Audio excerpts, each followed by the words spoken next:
Pinakamataas sa pagpupuri, pagluluwalhati ay tanging sa ating pinakamamahal na Panginoong Yesus po lamang.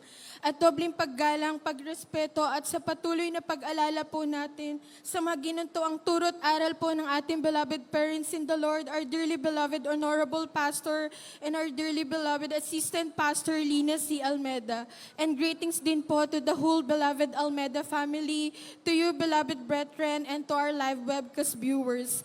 Ako po muli nagpupuri, nagpapasalamat sa ating pinakamamahal na Panginoong Yesus dahil muli po ako ikanyang binigyan ng pagkakataon upang pasalamatan po ang kanyang kabutihan sa aming buhay. Andiyan po mga minamahal, muli pong pasalamatan ko sa ating pinakamamahal na Panginoong Yesus sa pag-iingat niya po sa akin.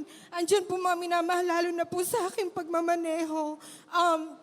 Year 2024 po mga minamahal, yung brother ko po, andyan na nagpasama po siya sa akin sa market.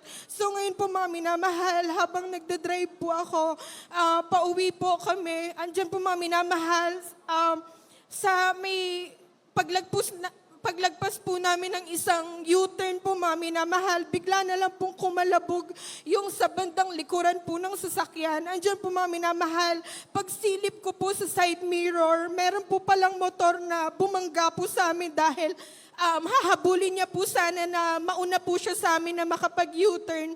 Alam niyo po mga minamahal, pagkakita ko po talaga sa kanila na at sa lakas din po nung impact mga minamahal, talagang nakaramdam po ako ng takot. Alam niyo mga minamahal, pagtingin ko po dun sa side mirror, yung driver po ng motor, maging yung angkas po nun mga minamahal, talagang tumalsik po sila mga minamahal. Andyan po mga minamahal, wala po ko ibang ginawa kundi in Jesus' name, in Jesus' name. Dahil mga minamahal, sa ganun po pala talagang pagkakataon, hindi ko po alam yung gagawin ko. Alam niyo mga minamahal, bago po ako bumaba ng sasakyan para tingnan kung ano po yung nangyari, andyan na, nanalangin po muna ako sa ating pinakamamahal na Panginoon na ipaisip niya po sa akin kung ano yung dapat kong gawin.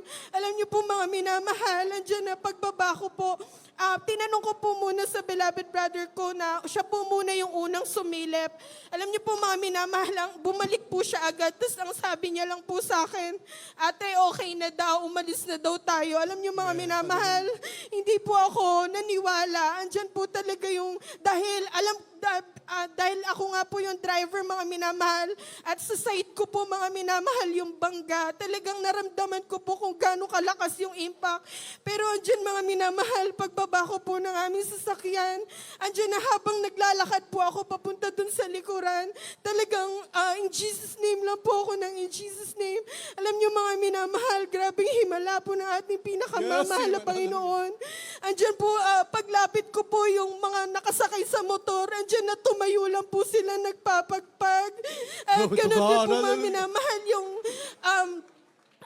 dahil nabangga nga po nila kami, andyan na pagtingin ko po dun sa likuran ng sasakyan, talagang ni isa mga minamahal, wala pong dent na tinamo yung aming sasakyan.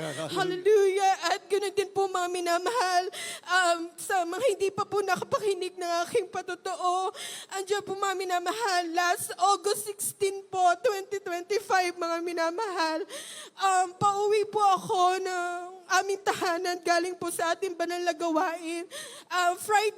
Friday service po yun mga minamahal. Since malayo po kami sa ating banal na gawain, andyan po mga minamahal. Around 12 po yun, mga 12 a.m. na po yun mga minamahal. Along Payatas po yun mga minamahal. Lingid po sa kaalaman ng iba, andyan na yung lugar po na yan. Talagang mahaba po yan na madilim at puro truck po yan mga minamahal ng mga ganong oras. Andyan po mga minamahal habang pagdadrive ko po, bala ko po kasi sana mga minamahal mag-overtake sa right side ko. Nung time po na right na po ako mga minamahal, bigla pong may pumasok na sasakyan. So ang nangyari po mga minamahal, kumabig po ulit ako pakaliwa. Pero mga minamahal, too late na po dahil nung time po na pagkabig ko ng ng kaliwa, andyan din po yung pagkain ng kabilang lane ng truck, mga minamahal. Ang nangyari po, mga minamahal, nagkabanggaan po kami ng truck, mga minamahal. Andyan na yung truck po na yun, mga minamahal. 10-wheeler truck po yun, mga minamahal. At may karga pa po yun na mga lupa. At yung style din po, mga minamahal, nung kalsada na yun is paakyat po ako. So yung truck po pababa, so pabulusok po yung takbo niya, mga minamahal. Alam niyo, mga minamahal, talagang ang huli ko na lang pong naalala is paikot-ikot na po yung sasakyan ng maraming beses, mga minamahal. Talagang nung time po na yun, mga minamahal, akala ko po, andyan na mawawala na po ako, mga minamahal. Dahil napakalakas po nung ikot ng sasakyan. Pero andyan, mga minamahal, talagang wala po akong ibang sinambit kundi in Jesus' name. In Jesus' name, dahil naalala ko po ang turo ng ating beloved parents in the Lord na sa oras po ng ating kagabitan na dyan na tanging tawagan lang po natin ay ang ating pinakamamahal na Panginoon. Alam niyo, mga minamahal, paghinto po nung sasakyan, talagang hindi ko po alam yung gagawin ko, mga minamahal, dahil simula po nung pag-ikot ng sasakyan, talagang hindi naman po ako, mga minamahal, nawalan ng malay. Andyan po, mga minamahal, unti-unti na nga po dumadami yung tao sa paligid ko. Andyan po, mga minamahal, sa ganun po pala pagkakataon, talagang kung ano-ano po yung papasok sa isip nyo, talagang, mga minamahal, meron pong takot sa akin. Pero andyan na nararamdaman ko po yung comfort ng ating pinakamamahal na Panginoon. Alam nyo, mga minamahal, may lumapit po sa akin yung isang pulis. Tinatanong po kung kamusta daw po ba yung pakiramdam ko, dahil, mga minamahal, akala po talaga nila patay na po ako, mga minamahal. Ang dami ko po naririnig ng mga tao na talagang ang sabi po nila wala na daw po yung driver, mga minamahal, dahil sa kanila daw po dahil sa mga nakakita po, mga minamahal, yung ganong aksidente po, mga minamahal, andyan na wala na po major po ang mangyayari, ang itatamo po ng driver, o mga sakay nito, mga minamahal. Pero grabing himala po ng ating pinakamamahal na Panginoon. Andiyan po, nung chinek po nila yung buong katawan ko, mga minamahal, talagang wala po silang nakita ni anong gasgas o sugat, dugo. Wala po yan, mga minamahal. At ganoon din po, mga minamahal, ang naging concern po nila sa akin, baka daw po may internal bleeding po ako, mga minamahal. So, andyan na, sa madaling salita po, mga minamahal, itinakbo po ako agad sa ospital, andyan para ma-check po kung meron po ba akong fracture or internal bleeding. Andyan po, mga minamahal, pagdating po namin sa ospital, andyan po na nag-undergo po ako ng CT scan, maging x-ray po, mga minamahal, dahil noong time po na yon, talagang hindi ko na po nagagalaw yung katawan ko, na kahit lumingon lang po ako, mga minamahal, kahit slight lang po, mga minamahal, na galaw, na hindi ko po talaga kaya, dahil sobrang sakit po nung nararamdaman ko, mga minamahal. Andiyan po, mga minamahal, after po nung CT scan, x-ray, mga minamahal, andiyan po himala na ating pinakamamahal na Panginoon. Talagang ni isang fracture, mga minamahal, wala po silang nakita. Purika, hindi lang po yun, mga minamahal. After po nasabihin sa amin nung doktor yung result, mga minamahal, tinanong po ako ulit ng doktor kung meron pa daw po bang masakit sa akin. Andyan po na binanggit ko po na yung sa may lower stomach ko po, mga minamahal, masakit po siya, sobrang sakit po, mga minamahal, na kahit konting dikit lang po, ng kahit daliri lang, mga minamahal, talagang grabe po yung pananakit po ng lower stomach ko, mga minamahal. So ang suggest po ng doktor, mag-undergo po ako ng ultrasound po para daw po ma-check nila, mga minamahal. Alam nyo, mga minamahal, after ko po ma-ultrasound, mga minamahal, dyan na nagtagal po to ng ilang oras bago namin nakuha yung result. Andyan po yung takot sa akin na baka doon na po sila may makita sa akin, pero andyan po na nagtiwala po ako sa ating pinakamamahal na Panginoong Hesus, na napakarami ko po napapakinggang patotoo dito sa ating banal na gawain, na lahat ng imposible nagagawang imposible na ating pinakamamahal na Panginoon.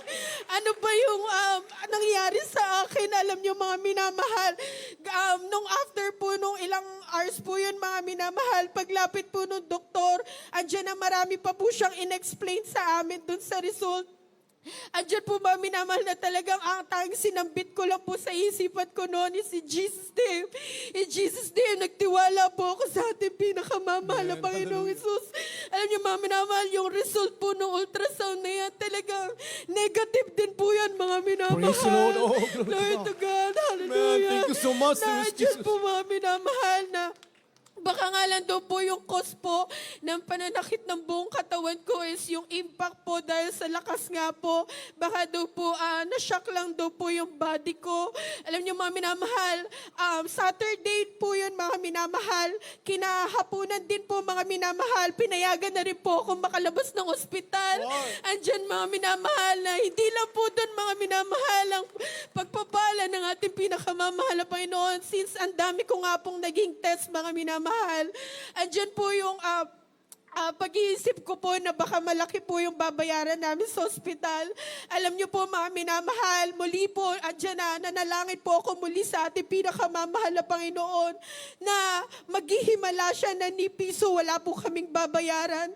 Alam niyo mga minamahal, nung tinawag na po yung guardian ko para kunin yung receipt, andyan ang ibinigay lang po sa kanya mga minamahal is yung permit to exit po mga minamahal. Andyan mga minamahal, nung una nagtaka pa po kami, bakit yun lang po or baka may kasunod pa po. Pero andyan po mga minamahal, yun na po pala yung signal para makalabas na po ako ng ospital na wala po akong babayaran ni piso mga minamahal. Glory to God. At hindi lang po yun mga minamahal dahil nung time po na kasi na yun, mga minamahal, talagang wala po akong idea kung gaano po kalakas yung impact sa sasakyan. Nung pauwi na po kami, mga minamahal, habang nasa sasakyan po, mga minamahal, doon ko lamang po nakita yung kung gaano po yung sira na natamo po nung sasakyan, mga minamahal.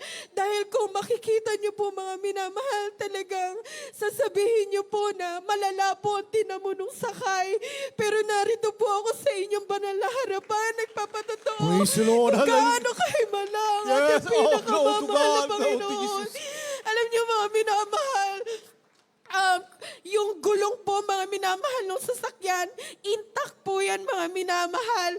Yung windshield talagang wala pong gas-gas mga minamahal, wala pong crack yan.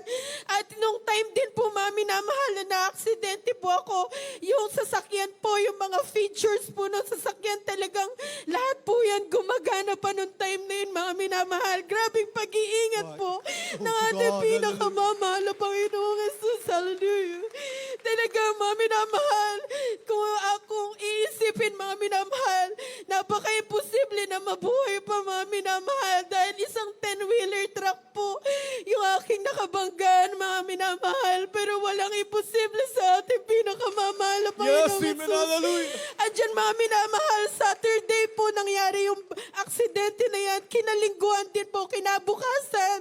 Andyan na nakapagpasalamat po ako sa ating pinakamamahal na Panginoong Jesus. Hallelujah. At hindi lang po yun, mga minamahal.